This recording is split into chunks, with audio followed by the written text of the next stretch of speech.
মধ্যপ্রাচ্যে ক্রমশ উত্তপ্ত হয়ে ওঠা পরিস্থিতির মধ্যেই সৌদি আরব থেকে সামনে এসেছে একটা গুরুত্বপূর্ণ খবর। সৌদি আরবের রাজধানী রিয়াদের দক্ষিণে অবস্থিত আল খর্জ অঞ্চলে একটা সামরিক প্রজেক্টাইল বা ক্ষেপণাস্ত্র আঘাত হানার ঘটনাকে কেন্দ্র করে প্রথমে যে খবর সামনে এসেছিল তা নিয়ে নতুন তথ্য জানিয়েছে ভারতের দূতাবাস।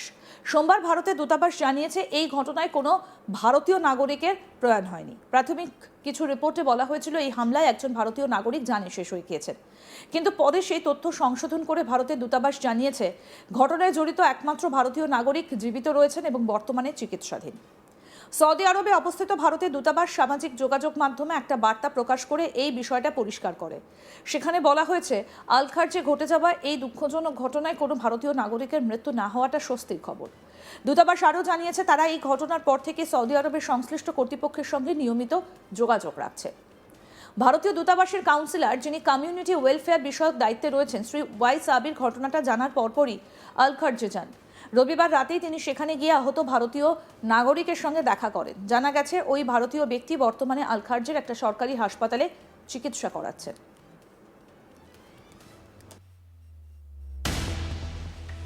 এই হামলার খবর প্রথম প্রকাশ করেছে আন্তর্জাতিক একটা সংবাদ সংস্থা। রবিবার সৌদি আরবের সিভিল ডিফেন্স সংস্থা নিশ্চিত করে যে একটা সামরিক প্রজেক্টাইল আল খার্জ গভর্নরের একটা আবাসিক এলাকায় পড়ে। এই ঘটনার ফলে দুজনের মৃত্যু হয় এবং অন্তত 12 জন আহত হয়েছেন। সৌদির সিভিল ডিফেন্সের একটা বিবৃতিতে বলা হয় একটা সামরিক গোলা বা মিউনিশন সরাসরি একটা আবাসিক এলাকায় পড়ে। এর ফলে দুজন জানে শেষ হন এবং ওই এলাকায় বসবাসকারী আরও 12 জন আহত হন। তবে পরে সৌদি সিভিল ডিফেন্স আরও একটা বিস্তারিত বিবৃতি প্রকাশ করে। সেখানে জানানো হয় প্রাথমিক প্রতিবেদনে নিহতদের পরিচয় নিয়ে কিছু বিভ্রান্তি ছিল। সব ধরনের আনুষ্ঠানিক প্রক্রিয়া সম্পন্ন করার পর এখন নিশ্চিতভাবে বলা যাচ্ছে এই ঘটনায় নিহত 2 জনই বাংলাদেশি নাগরিক। এছাড়াও আহতদের মধ্যে রয়েছেন মোট 12 জন। তাদের মধ্যে 11 জন বাংলাদেশি নাগরিক এবং 1 জন ভারতীয়। অর্থাৎ ওই হামলায় কোনো ভারতীয় নাগরিক জানে শেষ হননি, যা ভারতের দূতাবাসও নিশ্চিত করেছে।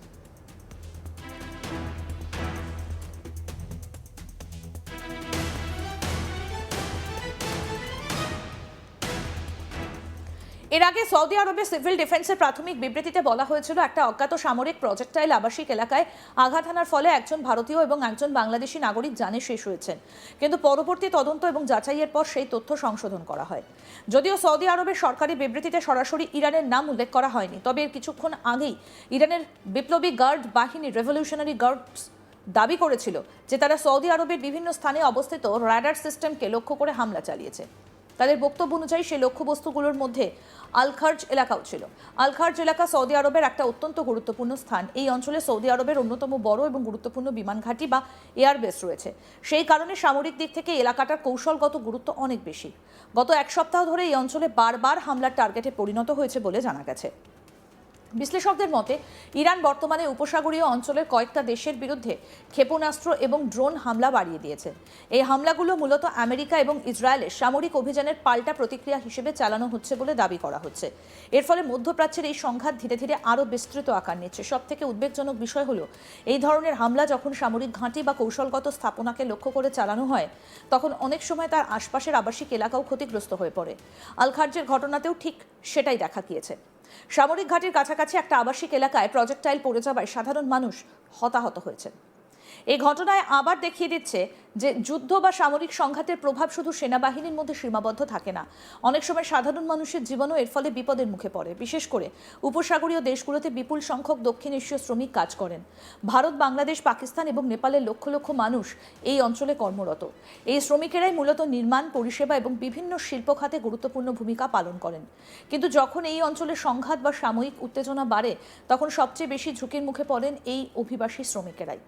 আল খার্জের সাম্প্রতিক ঘটনাও সেই বাস্তবতাকেই সামনে নিয়ে এসেছে। একটা সামরিক সংঘাতের মাঝখানে পড়ে সাধারণ শ্রমজীবী মানুষও হয়ে উঠতে পারেন দুর্ঘটনার শিকার। এই ঘটনার পর ভারতের দূতাবাস দ্রুত পদক্ষেপ নিয়ে আহত ভারতীয় নাগরিকের সঙ্গে যোগাযোগ করেছে এবং তার চিকিৎসার বিষয়টা নজরে রেখেছে। একই সঙ্গে সৌদি কর্তৃপক্ষের সঙ্গেও ঘনিষ্ঠভাবে যোগাযোগ রাখা হচ্ছে। এই মুহূর্তে আহত ব্যক্তির অবস্থা স্থিতিশীল বলে জানা গিয়েছে। মধ্যপ্রাচ্যের পরিস্থিতি এখনও অত্যন্ত সংবেদনশীল।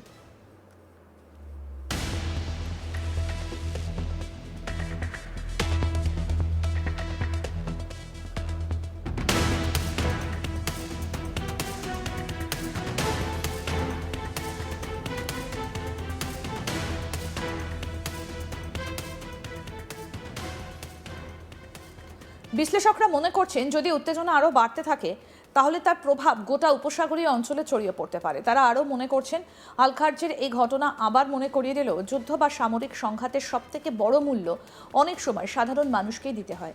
আপাতত আন্তর্জাতিক মহল গোটা পরিস্থিতির ওপর কড়া নজর রাখছে।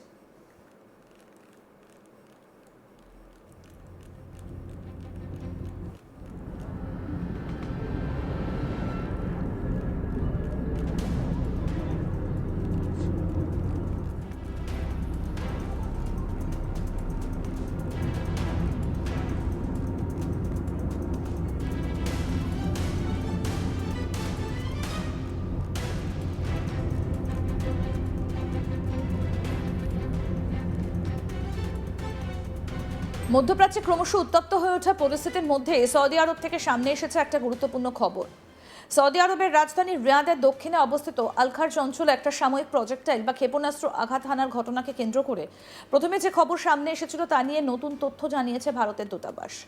সোমবার ভারতের দূতাবাস জানিয়েছে এই ঘটনায় কোনো ভারতীয় নাগরিকের প্রয়াণ হয়নি। প্রাথমিক কিছু রিপোর্টে বলা হয়েছিল এই হামলায় একজন ভারতীয় নাগরিক জানে শেষ হয়েছেন, কিন্তু পরে সেই তথ্য সংশোধন করে ভারতের দূতাবাস জানিয়েছে ঘটনায় জড়িত একমাত্র ভারতীয় নাগরিক জীবিত রয়েছেন এবং বর্তমানে চিকিৎসাধীন। সৌদি আরবে অবস্থিত ভারতের দূতাবাস সামাজিক যোগাযোগ মাধ্যমে একটা বার্তা প্রকাশ করেছে এই বিষয়টা পরিষ্কার করে। সেখানে বলা হয়েছে আল-খার্জে ঘটে যাওয়া এই দুঃখজনক ঘটনায় কোনো ভারতীয় নাগরিকের মৃত্যু না হওয়াটা স্বস্তির খবর। দূতাবাস আরও জানিয়েছে তারা এই ঘটনার পর থেকে সৌদি আরবের সংশ্লিষ্ট কর্তৃপক্ষের সঙ্গে নিয়মিত যোগাযোগ রাখছে। ভারতীয় দূতাবাসের কাউন্সিলর, যিনি কমিউনিটি ওয়েলফেয়ার বিষয়ক দায়িত্বে রয়েছেন, শ্রী ওয়াই সাবির ঘটনাটা জানার পরপরই আল-খার্জে যান। রবিবার রাতেই তিনি সেখানে গিয়ে আহত ভারতীয় নাগরিকের সঙ্গে দেখা করেন। জানা গেছে ওই ভারতীয় ব্যক্তি বর্তমানে আল-খার্জের একটা সরকারি হাসপাতালে চিকিৎসা নিচ্ছেন।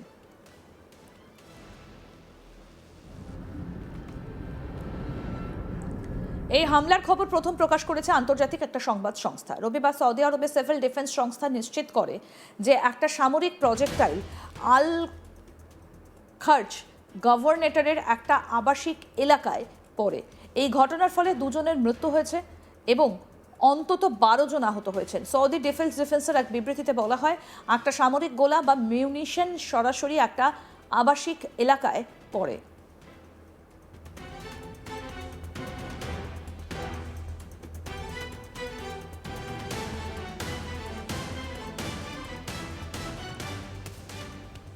এর ফলে দুজন জানের শেষ হন এবং ওই এলাকায় বসবাসকারী আরও 12 জন আহত হয়েছেন। তবে পরে সৌদি সিভিল ডিফেন্স আরও একটা বিস্তারিত বিবৃতি প্রকাশ করে। সেখানে জানানো হয় যে প্রতিবেদনে নিহতদের পরিচয় নিয়ে কিছু বিভ্রান্তি ছিল।